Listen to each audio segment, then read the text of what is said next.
Julia da quedan ahí. Dicen porque dicen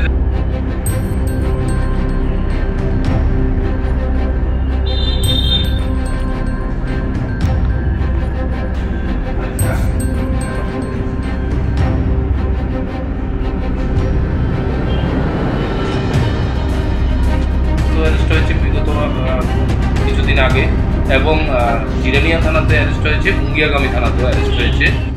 আপনারা জানেন আমাদের ত্রিপুরা পুলিশের 150 ইয়ার্স উপলক্ষে special drive, special Raid, awareness সবটাই চলছে বিগত কয়েকদিন যাবত। তো সেই উপলক্ষে আজকে সন্ধ্যার সময় আমাদের এমজি বাজার বড়বাবু নিকট একটা সিক্রেট ইনফরমেশন আসে যে ট্যাকরুচুমনি অসীমলুদের বাড়িতে হিউজ পরিমাণ কন্ট্রাব্যান্ড গুডস আছে। এই খবর পাওয়ার পর আমাদের থানার অন্যান্য অফিসার এবং এমজি বাজার বড়বাবু স্টাফ সহকারে অসীমলুদের বাড়িতে তল্লাশি শুরু করার পর তার কাছ থেকে সাসপেক্টেড ব্রাউন সুগার এবং এমটি ভাইল, ক্যাশ টাকা, মোবাইল এগুলো রিকভারি হয়।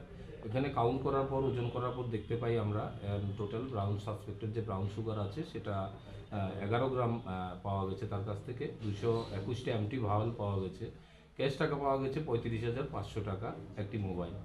তো তাকে থানাতে আনা হয়েছে, তার বিরুদ্ধে একটা NDPS মামলা নেওয়া হচ্ছে। তাকে প্রাইমারি জিজ্ঞাসাবাদ করার পর আমরা জানতে পারি সে একটা ভেটান ড্রাগ পেডলার। সে আমাদের পূর্ব থানাতেই বিগত দিনে অনেকবার অ্যারেস্ট হয়েছে, জিরানিয়াতে অ্যারেস্ট হয়েছে, মুঙ্গিয়াগামীতেও অ্যারেস্ট হয়েছে, কেসগুলো চলছে। তো আমরা তাকে পুলিশ রিমান্ডে এনে জিজ্ঞাসাবাদ করে দেখব সে কোত্থেকে এই কন্ট্রাব্যান্ডগুলো কালেক্ট করে, কে আর জড়িত আছে সেটা আমরা বের করে বাকিদেরও গ্রেপ্তারের চেষ্টা করি। কতদিন ধরে এটার সাথে জড়িত? সে বিগত 4-5 বছর ধরে জড়িত আছে। বিগত 3 বছর আগে আমাদের এখানে দুবার অ্যারেস্ট হয়েছে, প্লাস জিরানিয়াতে অ্যারেস্ট হয়েছে, 2022-এ মুঙ্গিয়াগামীতে অ্যারেস্ট হয়েছে। এখন পর্যন্ত তাকে জিজ্ঞাসা করার পর জানতে পেরেছি। তো আমরা অফিসিয়ালি ওই থানাগুলোর সাথে কন্ট্যাক্ট করে আর কোথায় কোথায় সে অ্যারেস্ট হয়েছে এটাও আমরা বের করবো। এটা কি তার বাড়ির থেকে? তার বাড়িতে এবং তার কাছ থেকে পাওয়া গেছে। আপনার কি মনে হয় ওর সাথে আর কারোর সংযোগ আছে, বড় কোনো গ্যাং বা?